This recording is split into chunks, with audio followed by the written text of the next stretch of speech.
Today I am going to show you how to install NumPy on all the operating systems like Windows, Mac and Linux. NumPy module has many dependencies, so it is not always easy for a newbie to install it. So in this video I am going to show the process step by step. Keep watching.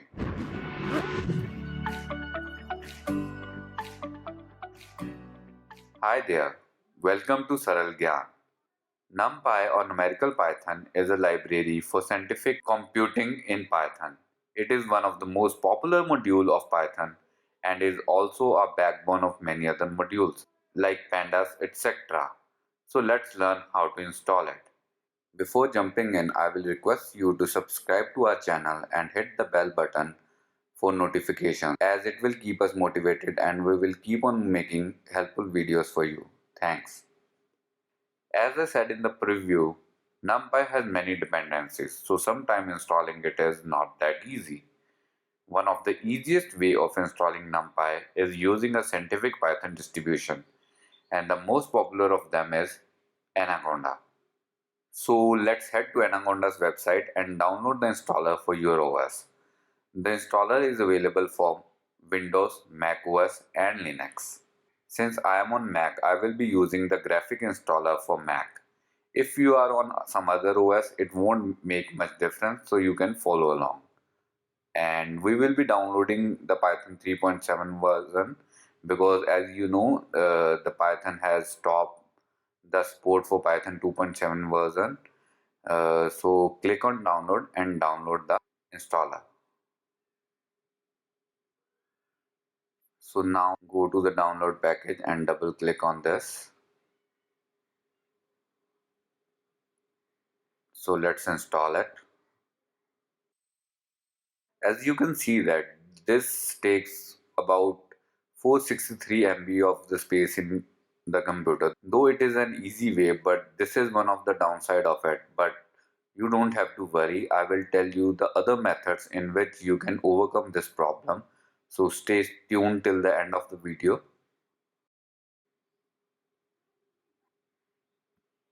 So now you can see that Anaconda is installed. So you can see by installing Anaconda, we didn't just get NumPy but also Jupyter Lab, Jupyter Notebook, PyCharm, Pandas, etc. also. In fact, Anaconda allows you to download and install 7,500 plus Python and R data science packages. Isn't it cool and quick? Yes, it is. But there is also a downside of it. Number one is it occupies a lots of space, and secondly, it doesn't give you freedom of installing only desired packages. But there are two other methods to overcome these problems, and we will be covering them now. The next method is using the Python package installer, also called pip.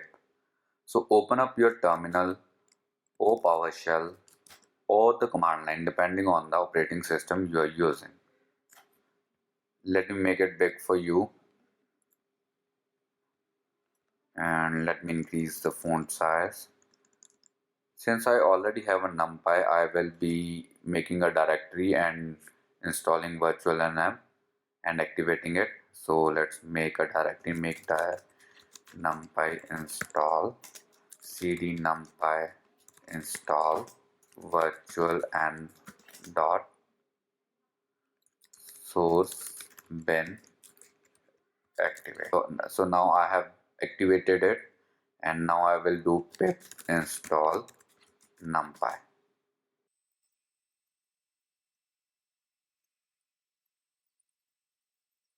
This is quite easy and give you a lot more command. If you ever get a dependency error, you can always install that dependency module by doing pip install and module name, and you will be good to go. Third option is installing Miniconda and then using it for installing the other packages. As I have told you, Anaconda is a full-fledged package, and if you want more command over the packages you want to install, you can go to the Miniconda page and download Miniconda installer and install it to your operating system. And then you can use conda install Pandas, conda install NumPy and all other commands to install 720 plus additional conda packages from the Anaconda repository.